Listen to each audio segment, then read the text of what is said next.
In Flanders Fields captures the very essence of the sacrifices that were made for the freedom, peace, and security that we enjoy in Canada today. And the message comes to us through the eyes, the thoughts, and the feelings of a soldier. John McCrae was a Canadian soldier in World War I, and he wrote the poem after witnessing the horrors and pain and suffering on the battlefields of World War I. As the story is told, it almost seems like a message from beyond the grave. And perhaps it's the way that John McCrae had intended it to be. It tells us that freedom isn't free, that it comes at a very high price of bloodshed and lives. And that price has been paid in many places around the world by Canadians. Our freedoms were bought and paid for on the fields of Flanders, on the slopes of Vimy Ridge, on the beaches of Normandy, on the waters of the North Atlantic, in the skies over Europe, in the deserts of Africa, in the jungles of Burma,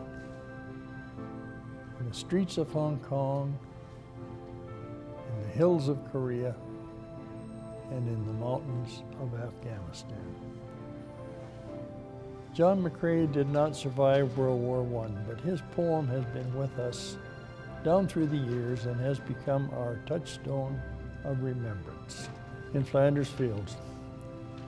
In Flanders Fields, the poppies blow between the crosses, row on row that mark our place, while in the sky the blark, still bravely singing, flies, scarce heard amid the guns below.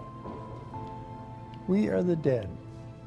Short days ago we lived, felt dawn, saw sunset glow, loved and were loved, and now we lie in Flanders Field. Take up our quarrel with the foe, to you, from feeling hands we throw, the torch, be yours to hold it high. If you break faith with us who die, we shall not sleep till poppies grow in Flanders Fields. And many times there have been a response to in Flanders Fields, and I think one of the most wonderful responses that I can remember was just a short time ago after making one of these presentations. I had a lady come up to me, and she was an elderly lady, and she was having trouble walking. She walked with a cane, but she come up with a big smile on her face and said, "I want you to know how much that presentation meant to me." She said, "I came to Canada as a war bride just after World War II. She said, I have seen the crosses row and row. I know what it's like to lose my freedom. And I'm so happy and so proud to stand here today and wear this poppy."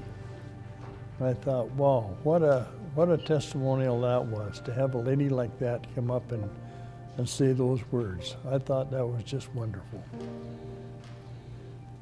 Another response to In Flanders Fields comes in the form of a verse from the poem from Robert Lawrence Binion.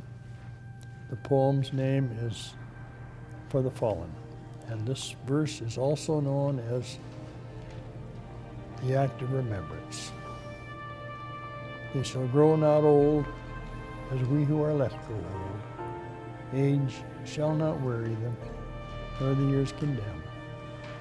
At the going down of the sun and in the morning, we will remember them.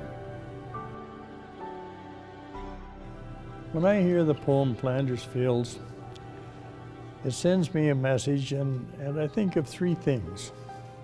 The first thing I think of are the words of Christ taken from the Bible in the Gospel according to John, chapter 15, verse 13.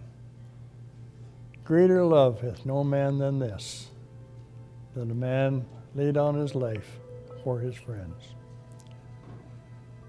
The second thing I think of is the gift, that priceless gift of freedom that we all enjoy.